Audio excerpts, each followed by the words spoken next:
Keep your hands off other classes. That means you can't Okay. do your notes. All right, so one object must be crazy large, huge mass, right? And then any other object will be attracted to that more massive object. So obviously, Earth has a very large gravitational force, and it actually has a gravitational force on the moon, which is why the moon is attracted to the Earth and it stays within our orbit. It doesn't just go random to other planets, it stays here with Earth, right? And the farther you get from that field, just like all of these forces, the weaker the force gets.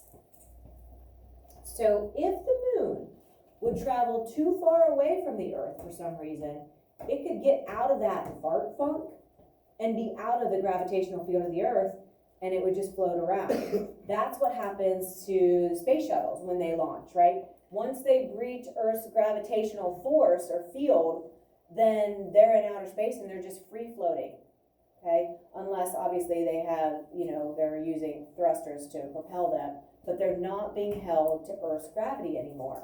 So same thing, like if the moon would get out of our gravitational force, then it would just be floating around like a big beach ball out there, I guess. All right, so really, this one is also dependent on like how close you are to the massive object. So every object is going to exert a small gravitational force on every other object. But again, it's just really hard to detect these small forces unless one of the objects is like a planet, that big. So everything that has mass technically is exerting gravitational force on everything else around it. That's weird to think of. Like, it's weird to think that all of us are exerting a pull on each other. Like, I don't feel like I'm being sucked towards Hunter, right? Or you two are being slammed together, right? It's just small, but it's there. All right, so obviously the appropriate property for gravity is to have an object with extreme mass. That's the key. Pretty easy. Pretty easy idea. And so we know that the gravitational force is going to increase as the mass of the object increases. So the larger the planet, the more mass it has, the stronger its gravitational pull is. And we'll look at some numbers, some data that shows this. And we will look at how this affects us if we would get to go to these different locations. So one of our labs deals with this. And then also, the farther away you get from that massive object, the less and less and less and less you feel that pull. That's not unique to gravity, right? That's the same for all of our non-contact forces. Just like your magnets, if you got them too far away, the north and the south weren't going to attract.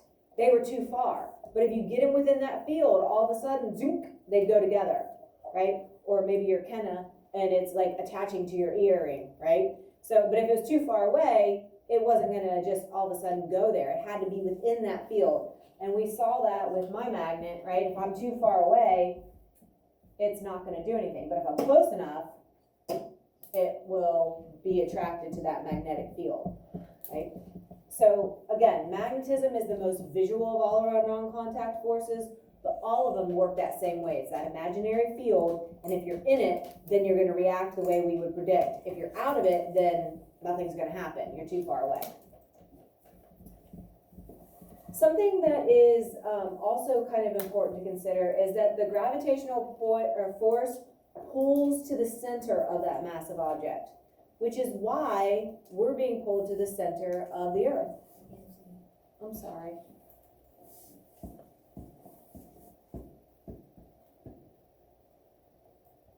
So take your pencil. Try to balance it on one finger.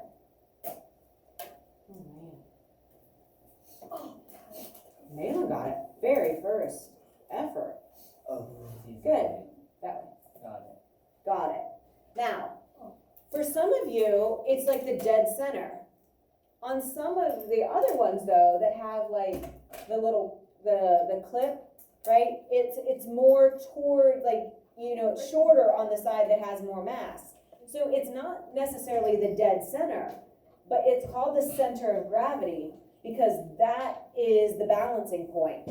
Okay, so you can kind of visually see what we're talking about with center of gravity with that little demonstration. Now, if you have like a stick, like maybe like, if, I don't know, like a rod or a drumstick or something that is perfectly even, the center of gravity would be right in the middle. But because you have the eraser and you have that little clip on the side, that changes the mass, so it shortens it up on that side, right?